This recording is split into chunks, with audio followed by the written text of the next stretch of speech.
Boa tarde a todas, todos e todes. Sejam muito bem-vindos de volta ao nosso evento Rabeco Virtual 2021. Meu nome é Amanda, sou bióloga e faço doutorado em Ecologia pela Universidade de São Paulo. E nessa sessão eu vou apresentar para vocês nossa convidada mais que especial para o bate-papo Saúde Mental na Academia. Nossa convidada é psicóloga clínica formada pela Escola Baiana de Medicina e Saúde Pública e faz parte do grupo de pesquisa em Psicologia, Diversidade e Saúde na mesma instituição, com pesquisa voltada à repercussão do racismo na saúde mental da população negra. Ela é filósofa e especialista em filosofia contemporânea pela Faculdade São Bento da Bahia e atuou como psicóloga no programa de saúde mental e bem-estar da Universidade Federal da Bahia. E com ela nós vamos aprender que saúde mental deve ser tratada de maneira interseccional e não individualizante. Lembramos a todas, todos e todas que o chat é o nosso espaço de interação. Todos podem se inscrever, escrever comentários e interagir nesse espaço. Se quiserem fazer perguntas à palestrante, escreva sua pergunta no Q&A aqui embaixo, que deve estar do lado do ícone de chat. Se alguém tiver feito alguma pergunta que você achou interessante, você pode votar nela para que ela seja respondida primeiro pela palestrante. Também é possível comentar a pergunta, então aproveite esse espaço para debater ideias com os outros participantes também. Manuela, agradecemos muito por ter aceitado o convite de estar com a gente aqui hoje. Por favor, a palavra é sua. Obrigada, amor. Obrigada pelo convite. Boa tarde a todas, todes. Como vocês viram, me coube um tema ambicioso, né? Não bastava falar sobre saúde mental na academia, é pensar esse tema de modo interseccional, institucional, individual, com perspectiva de curto, médio e longo prazo, né? E como lidar com essas questões não é pouco, não. E eu topei porque, no meu cotidiano de trabalho, problematizar questões e deixar elas em aberto é o que eu faço. Então, é isso, né? Eu trouxe aqui para vocês um pouco das minhas reflexões mesmo do que me ocorreu enquanto eu pensava sobre esse tema longo, importante e necessário da gente conversar. E aí eu gostaria muito também que a gente pudesse trocar. Eu quero ver o que vocês também pensam sobre o assunto e que a gente possa bater esse papo aí também sobre o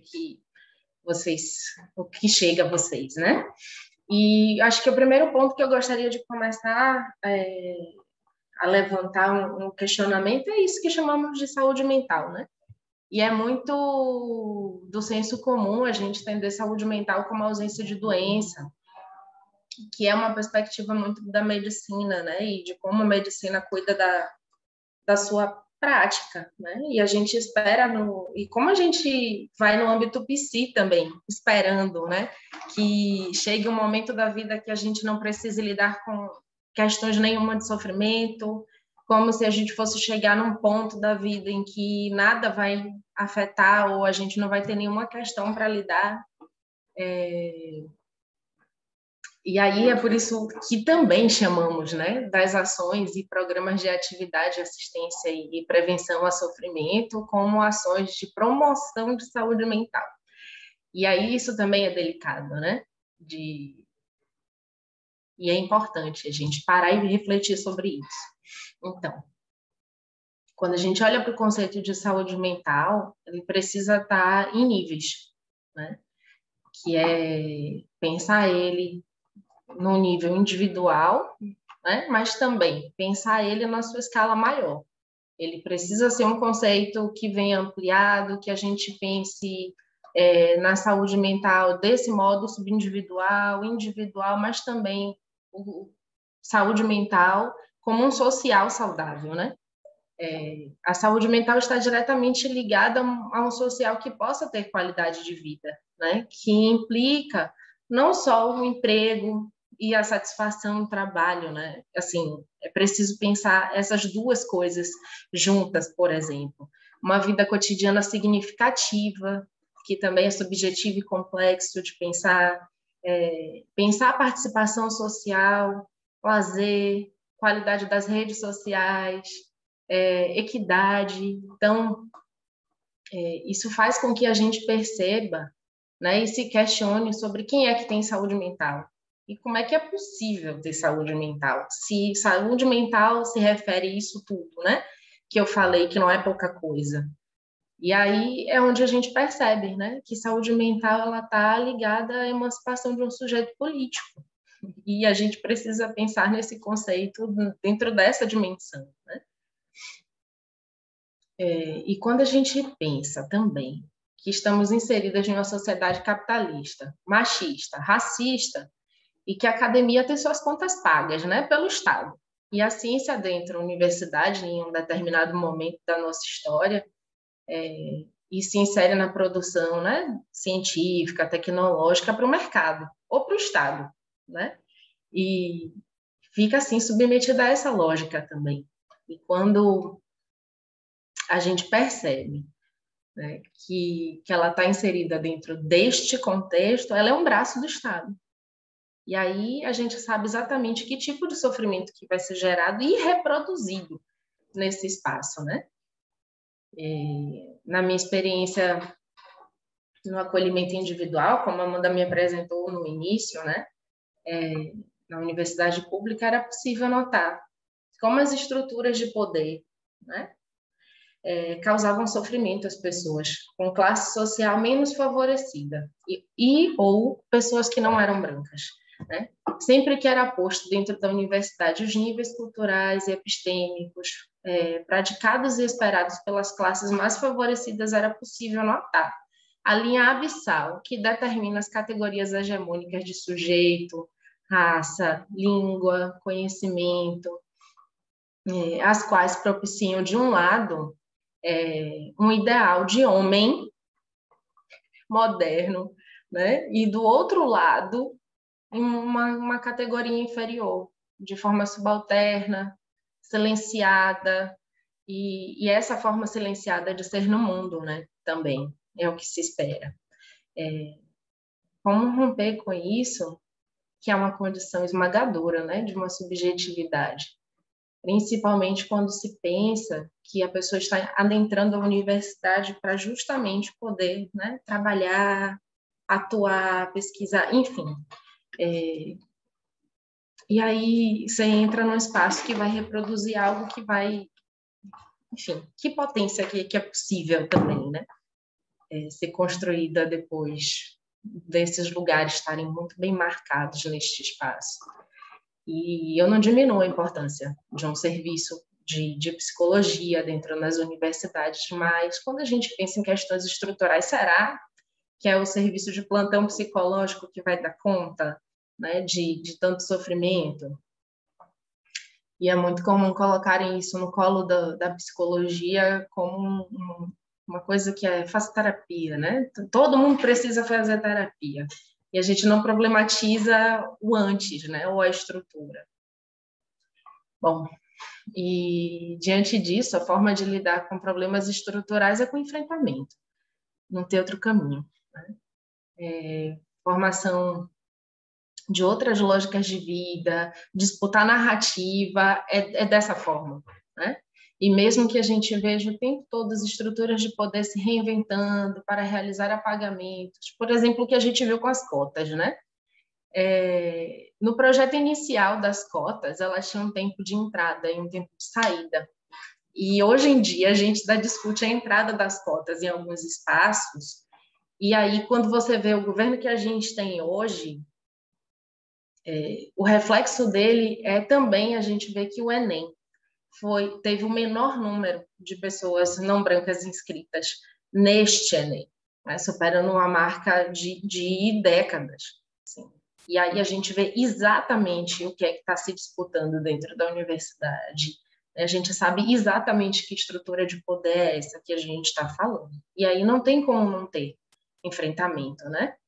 E é com essas e outras questões que precisamos nos confrontar quando nos propomos a pensar saídas, né? De curto, médio e longo prazo.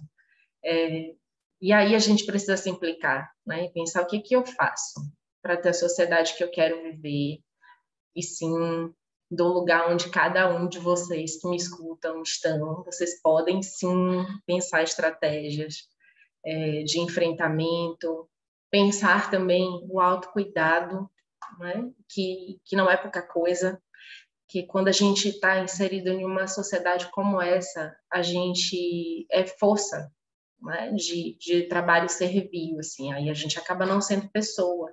Isso é muito importante. A gente também se coloque nesse outro lugar de me cuido e faço um eco, né, com as coisas que eu penso e que são necessárias para produzir enfrentamento, né? E foi assim que o movimento social ensinou para a gente. Via situações que eram ruins, desconfortáveis, vamos pensar uma forma disso acabar. E assim, a cota, né? Está sendo... Hoje em dia tem uma banca examinadora encabeçada por uma pessoa que era de movimento social, né? Que pensou como é que faz com que a branquitude não burle uma medida de reparação. Tá, vamos criar uma estratégia, problematizando, entendendo de onde é que tem as brechas e os furos, mas produzindo, né, enfrentamentos. E é isso. Acho que qualquer ação é melhor do que nada. Pensem sempre nisso e espero que a gente consiga nutrir dentro da gente sempre um devir ativista, né? Para a gente fazer junto desse lugar melhor, fazer desse mundo, né, um lugar melhor e dos lugares onde a gente passar, onde a gente estiver. E, e por aqui eu encerro para que a gente possa trocar. Obrigada. Obrigada, Manu. Temos já 2 perguntas. Uma pergunta veio do YouTube, por Ronan de Carvalho. Ele diz: você acredita que as instituições de ensino reproduzem todas essas violências com a população não branca? Ainda mais com as pessoas bolsistas de financiamento do governo, como o FIES? Difícil, né? Acho sim, né? Porque quando a gente chama racismo de estrutural, a gente está falando de uma coisa que está aí, né? Posta e que a gente precisa ir lidando, vai atravessar a vida de todo mundo de alguma forma. Assim, e o FIES ele acaba sendo mais uma saída em que o Estado, né, financia, diminui encargos de instituições privadas que dizem, né, que tem um acesso mais acessível para uma certa população, mas você vai vendo o quanto que a universidade pública, né, também vai fechando portas para ampliar vagas e ter uma outra acessibilidade, assim, porque as faculdades privadas acabaram suprindo esse lugar problemático, inclusive, né, de negócio. Temos uma pergunta de Ana Carolina também. Manu, as exigências impostas pelas agências de fomento, devolução de bolsa de pós-graduação em caso de desistência, por exemplo, são importantes para garantir o funcionamento e o compromisso com os cursos de pós-graduação. No entanto, como essa exigência pode afetar a saúde mental dos pós-graduandos? Vejo que muitos colegas tornam-se ansiosos e deprimidos com a possibilidade de permanecerem amarrados quando o curso já não lhes traz satisfação profissional.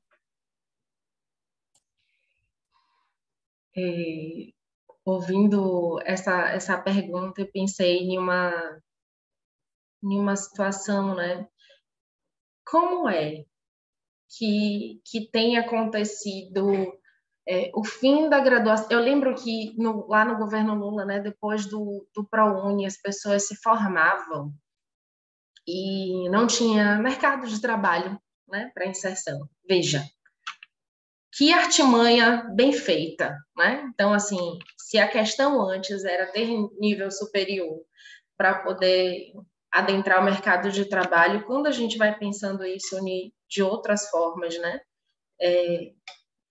Quantas vezes as bolsas acabam sendo o recurso para não ficar sem renda e não ficar sem trabalho, né? Assim, depois de graduar. Então, eu acho que é importante a gente pensar nisso, assim, o quanto o desejo das pessoas fica atrelado a uma trincheira social. que é construída e que é feita, né? Será que queria realmente fazer o mestrado? Será que teve possibilidade de escolher? Né? Isso gera sofrimento, porque às vezes não. Às vezes a pessoa queria trabalhar, vivenciar a prática, né? Estar em outros espaços, conhecer outras pessoas, agregar outros conhecimentos antes de pensar nessa vida acadêmica. Então, eu acho que é disso. Não sei se lhe respondi, mas se não, manda de novo que eu tento. Tem uma pergunta aí de Daíse. Manu, sua fala é muito importante. Obrigada pela oportunidade de te ouvir. Você falou que a ciência segue a agenda do Estado. Consequentemente, estamos submetidos a prazos e diretrizes do sistema de como a ciência funciona. Seguindo esse raciocínio, quais são suas dicas para pessoas com transtorno de bipolaridade que apresentam ritmos diferentes das agendas de produção científica? Respeitar seu tempo.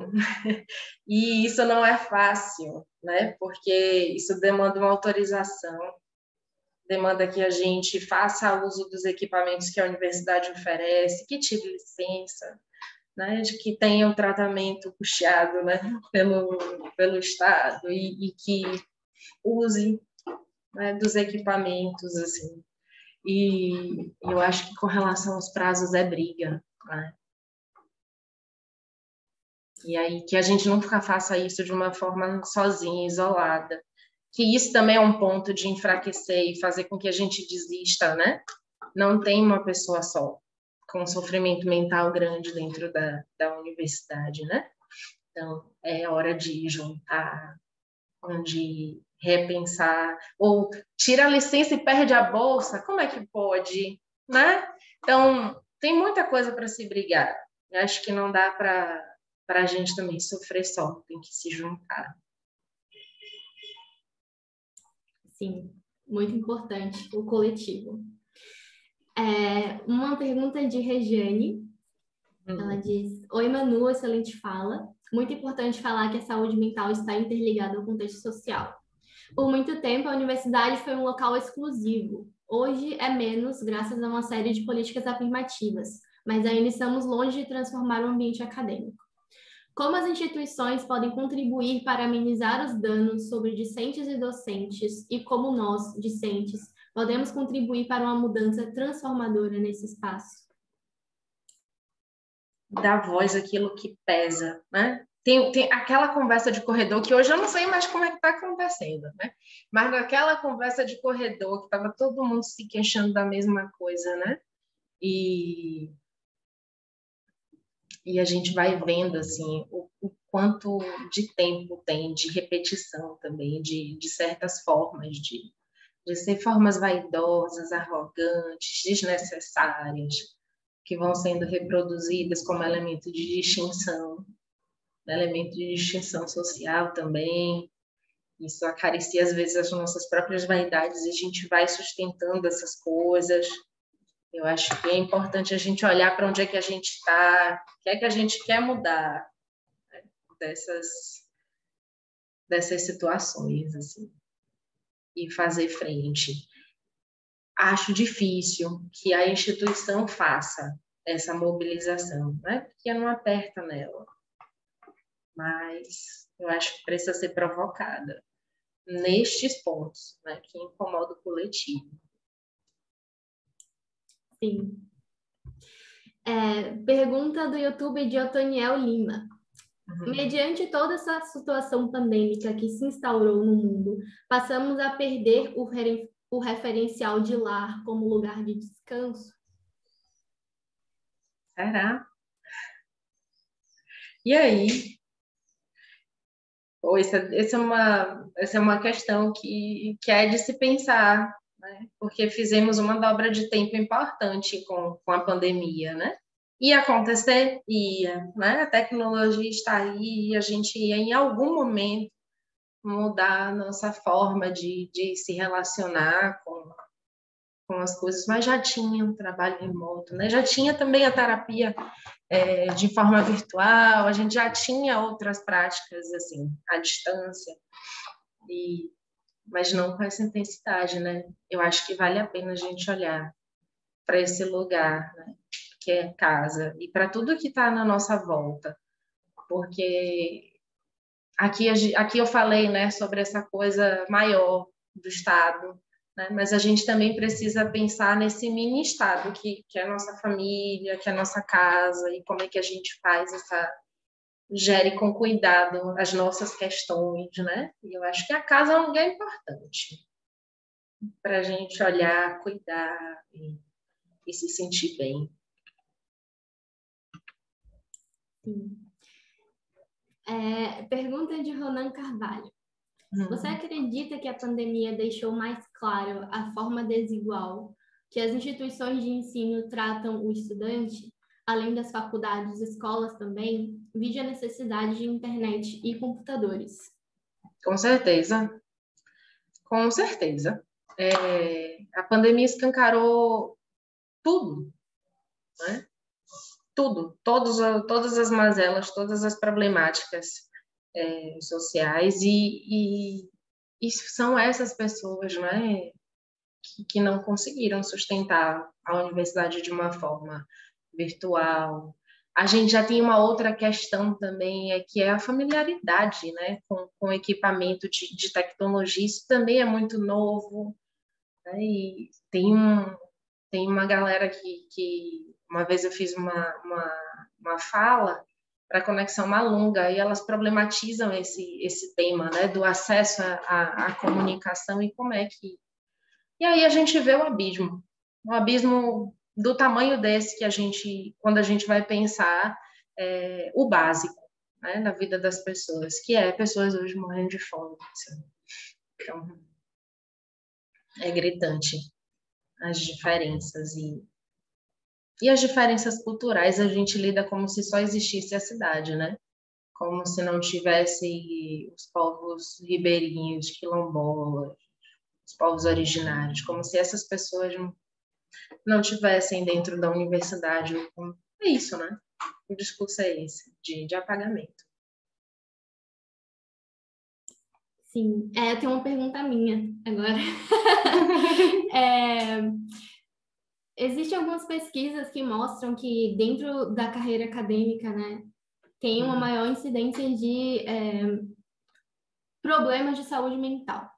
Então, como é que você enxerga isso? O que você, na sua profissão, enxerga do que tem de diferente entre as outras profissões e essa profissão acadêmica que tem essa diferença tão grande de falta de saúde mental nas pessoas? Assim, quais são as principais características?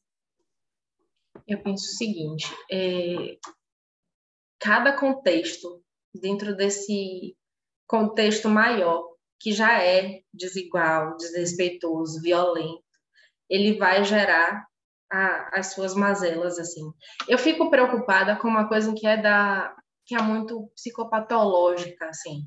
Vai dando nome, né? Tipo, professor, profissional os militares e rodoviários sofrem de burnout. Sim, eu tenho muita preocupação com isso, assim. Eu acho que é muito melhor quando a gente pensa em angústia, sofrimento, né? E perceber o que é que gera sofrimento em cada espaço. Mas, por mais especificidades que se tenham, a gente vai estar dentro dessa sociedade, que seja lá onde a gente estiver, a gente vai ter questão para lidar. E não vai acabar, né?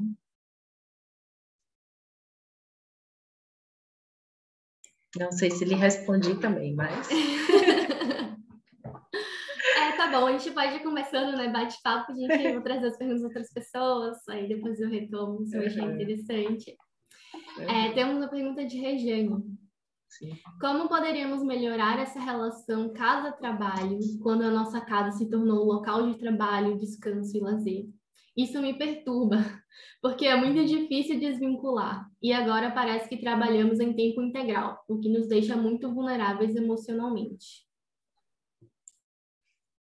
Quando a gente começa a pensar em limite para o trabalho, a gente começa a ver que a gente tem uma vida, e que a gente tem um monte de coisa na nossa vida que é importante da gente priorizar, ao mesmo tempo que a gente vive numa sociedade que diz que o braço é a gente, né? Que é força de trabalho, que a gente precisa produzir.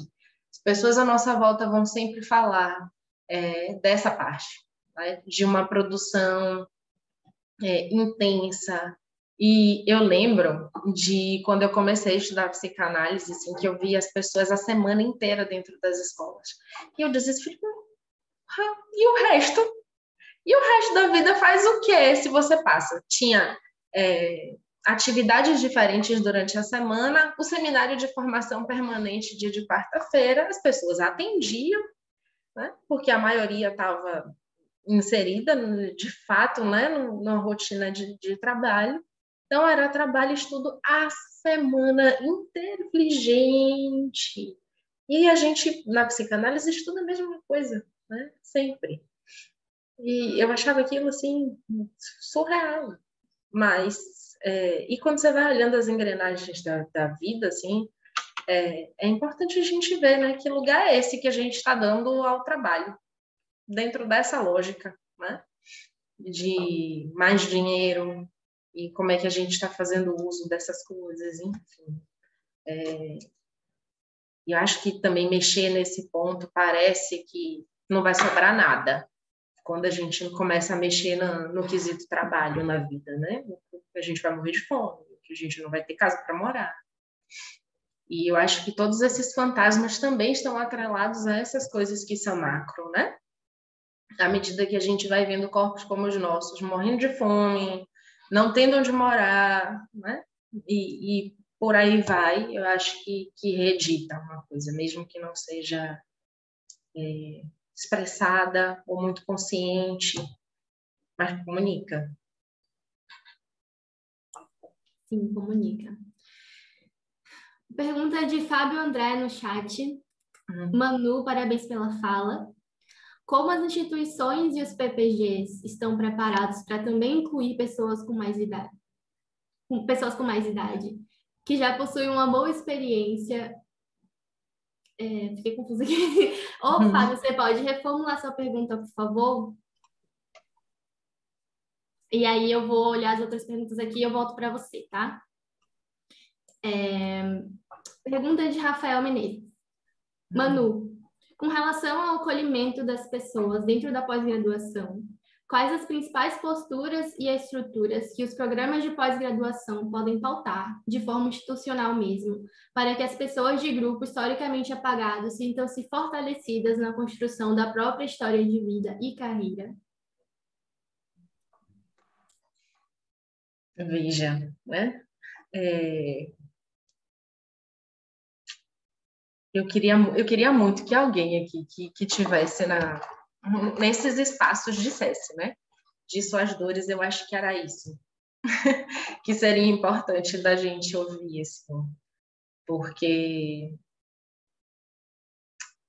são tantas coisas, né? Assim, que o horizonte da minha prática também oferece. Eu acho que tem uma questão com a produção que é absurda, que ela é surreal, né? E simplesmente não é possível, não é de se alcançar de uma forma em que a gente não abdique de tudo, né? Para produzir, para estar nos espaços, para escrever no ritmo que se espera, corresponder a expectativas de orientadores, a forma com que as pessoas não estavam acostumadas a falar em outras línguas e precisam, né, dar conta de disciplinas ou coisas desse tipo, isso obedece a uma lógica de uma pessoa que já transita, né, para fora. E isso é muito violento, porque às vezes não tem nem necessidade, né, dessa fluência, mas é exigido dessa forma. Ai, tem muita coisa. Me ajudem aqui. Escrevam desses sofrimentos, porque eu acho que é importante também que apareça e que a gente denuncie em alguma medida nesse espaço que a gente pode falar disso. É muita coisa.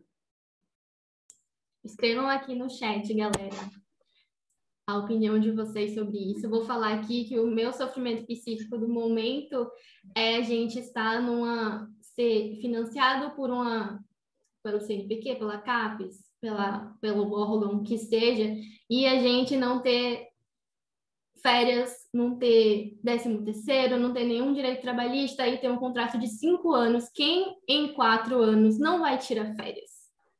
Uhum. Me fala quem é essa pessoa que consegue ficar trabalhando direto 4 anos, sem poder descansar, legalmente.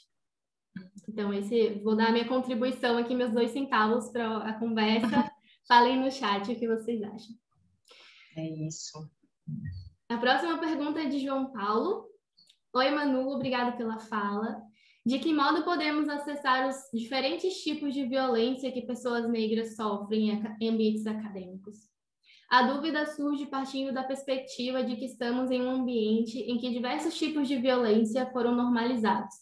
E gostaria de saber identificar e entender possíveis sutilezas que dificultam a participação e evolução de pessoas negras na academia. Obrigada.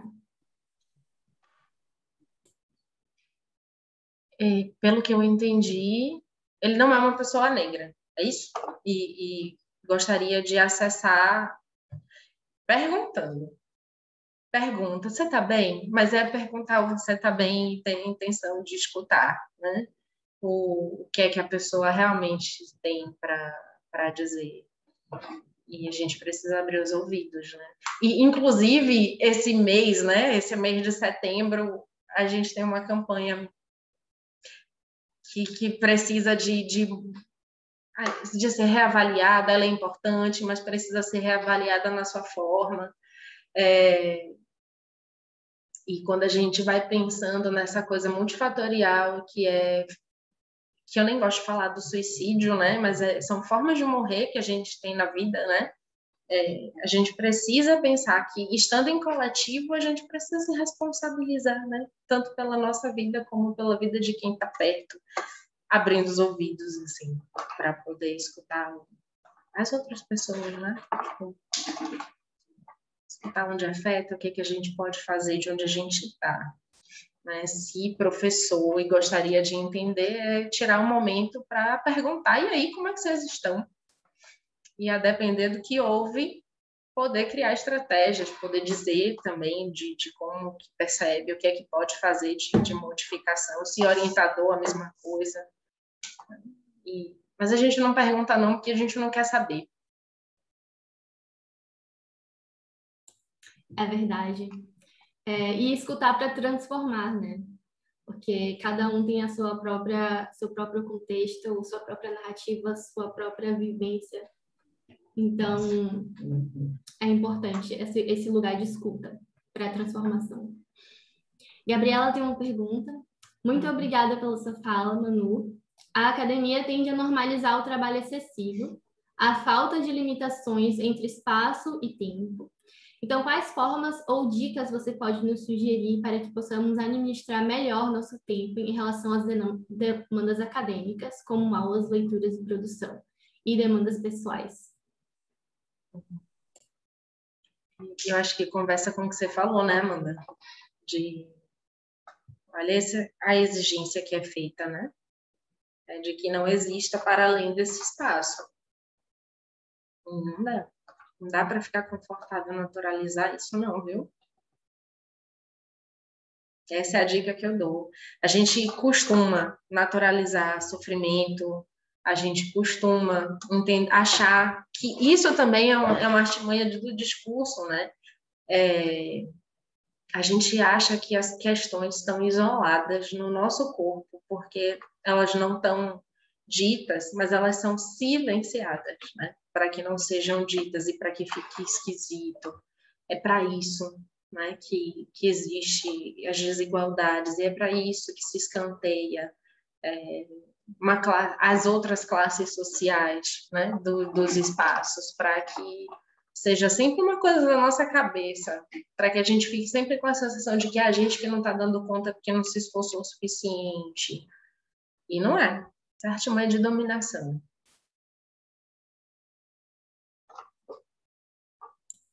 Sim, a gente sempre acha que o problema é com a gente, né? Aí, quando a gente vai olhar para fora, a gente vê que tem várias pessoas com um problema com elas que é o mesmo problema. Então, você Uhum, começa a refletir, será que sou eu? Ou tem uhum, aquilo anterior que você falou lá no começo, né? Então, é uhum. Os importante a casos gente... isolados, né, da polícia na favela. É assim, Exatamente, vários casos isolados. é isso. Pergunta de Fábio André. Hum. Obrigada, Fábio, por ter mandado sua pergunta de novo, tá?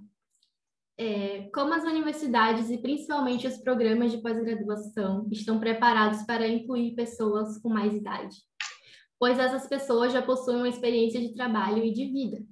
Porém, possuem algumas obrigações, como cuidar da família e da casa e trabalhar, por exemplo. Assim, você tem a pressão do tempo para produzir, fazer disciplinas e as demais obrigações da pós-graduação. É aquilo lá que eu falei, né? A universidade está produzindo profissional para incluir aonde? Não é? E se você já está idoso, você vai ser inserido aonde? Ela está investindo em você para quê? Né? Então, é essa a lógica, né? Por que que a universidade não é um lugar autônomo, né? Para produzir conhecimento? Já que esse conhecimento que se diz ser produzido na universidade é para a sociedade, né? As pessoas mais experientes deveriam estar na universidade produzindo conhecimento para a sociedade, já viveram bastante, né? Mas a lógica é do capital. E é muito violento. Basta você não ter 18 anos, né? Então, começa todas as violências aí. Sim, uma universidade pública que tem aula em tempo integral. Então, ela é para quem? Ela é para quem não trabalha. É uma Exato. classe social que pode não trabalhar, né? Ganhar um carro, não precisar saber quanto é que custa o frango, né? E tudo mais. Está um absurdo, né? Então, é isso. Sim. Pergunta de Ricardo. É possível ser feliz com as contradições no mundo que vivemos? Estar se sentindo mal não é sinal de saúde? Como mudar o mundo se seus problemas nos fazem padecer e ficamos inertes para fazer a luta necessária? A gente gosta de pensar a vida quando a gente consegue transitar nas emoções, né? Então, não sei se o feliz é o ideal, não. E aí eu acho que é muito perigoso e complicado quando a gente vai pensando isso lá, né? Tem uma, tem uma coisinha chamada sofrimento, que é algo que vai acompanhar nosso cotidiano, assim. Eu acho que a gente vai pensar como é que a gente vai lidar com isso, né? Com essa angústia da existência e com essas questões que vão atravessando. Sim. Pergunta de Daíse. Hum. Quais são seus conselhos que podem servir como estratégias de saúde mental para que possamos implementar na academia, já que a ação tem que ser coletiva e indicar terapia apenas não é o suficiente? Acho que precisa de um pouquinho de tudo, né? Precisa ter um serviço de saúde mental melhor do que o que tem, né? E acho que a gente também precisa pensar dentro da universidade que você tiver, né? O que é possível também incluir de cuidado, né? Que não só da psicologia, né? Às vezes são outras demandas que são necessárias e importantes. Então, pensa de onde tiver. Eu acho que o importante é a gente estar criando estratégias de enfrentamento. Porque, como eu falei, né, essas coisas não passam. Então, que a gente sempre crie, analise, se autorize e vá à luta, assim, mesmo, no espaço que quiser para estar. Sim. Você falou muitas coisas importantes, Manu, que perpassam o que você falou que era um desafio na sua fala, o individual e o coletivo. Uma coisa individual que a gente poderia fazer individualmente, que você falou, que eu vou ressaltar aqui, que eu acho interessante, é a escuta, né? Uhum. Na verdade, é se sentir desconfortável fazer algo sobre isso e escutar quem também está nesse ambiente. Então, eu acho que esse é o primeiro passo para a gente até se formar enquanto um coletivo, uma classe. Uhum. E uma coisa interessante que você falou também, em termos de coletivo, é pensar quais são as características desse lugar que a gente está ocupando, né? Que podem trazer sofrimento psíquico às pessoas. E eu achei, tipo assim, ouvindo agora isso, para mim parece muito óbvio, mas não estava óbvio para mim antes. Então, o que é que a academia, em termos de construção social que a gente está inserido agora, a forma que ela está posta, como é que está causando sofrimento psíquico às pessoas? E ouvir isso faz total sentido para mim, porque a gente sempre acha que o problema sou eu que não consigo ler todos os artigos que eu tenho que ler, o problema sou eu que não consigo escrever na tese no prazo que eu tenho que escrever, o problema sou eu que eu sou preguiçosa e quero descansar, porque às vezes esse é o discurso, você se sente obrigado a não descansar, porque parece que o descanso é um sinal de fraqueza, né? Não um sinal que você é uma pessoa e que você precisa descansar. Então, eu acho que esse foi um bate-papo muito bom, pelo menos para mim. Várias sementinhas foram semeadas. E eu quero ouvir de vocês. Mandem mais perguntas, mandem mais comentários no chat, para a gente ficar conversando mais um pouquinho. Mas eu achei muito importante esse espaço aqui agora, para a gente dar essa amarrada, né, em todas essas ideias que a gente tem flutuando por aí. Uhum. Que bom, Amanda, que bom. Fico feliz de lhe ouvir pensando sobre isso. Eu espero que esteja fazendo esse eco nas pessoas que estão ouvindo a gente também. Muitas pessoas estão deixando comentários aqui das suas vivências, de coisas muito absurdas que aconteceram com elas aqui no chat. Eu não sei se você consegue ver o chat. E eu sou um horror com as coisas tecnológicas, deixa eu ver aqui. Letícia comentou aqui que uma amiga entrou na pós-graduação, mas não tinha bolsa alguma, e a professora reclamava com ela porque ela não podia estar 40 horas e não podia largar o trabalho remunerado dela. Gabi falou que já ouviu que se realmente fosse do interesse dela fazer doutorado, ela faria sem bolsa. E ressaltou que tem muita coisa por trás de frase assim, e várias outras pessoas fazendo comentários nesse sentido. Então, a gente vê que, na verdade, são bem característicos, né, da forma que a gente pensou historicamente o que é uma carreira acadêmica, o que é uma pós-graduação. Dá para a gente ver que foi feita para uma pessoa específica, né, para um corpo específico estar naquele lugar. Como se os demais não tivessem competência para, né? Sim. Porque precisam se sustentar. E é isso, é a lógica da classe, né? E a branquitude defendendo o lugar deles de privilégio, como sempre, né? Sim, e no fim do dia a gente é meio que premiado por se negligenciar, né?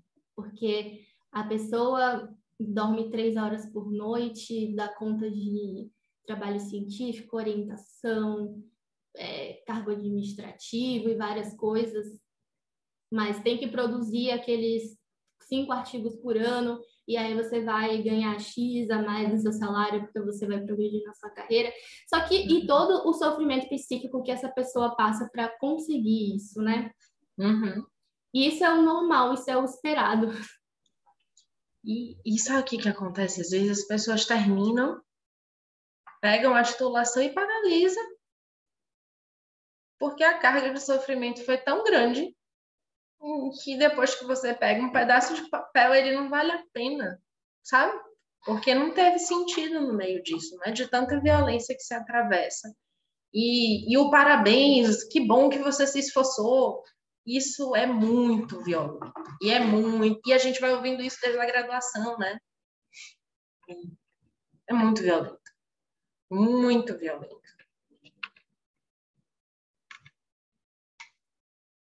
Sim. Então, acho que não temos mais perguntas. Então, Manu, muito obrigada de novo por ter aceitado estar Eu que aqui com a gente agradeço. hoje.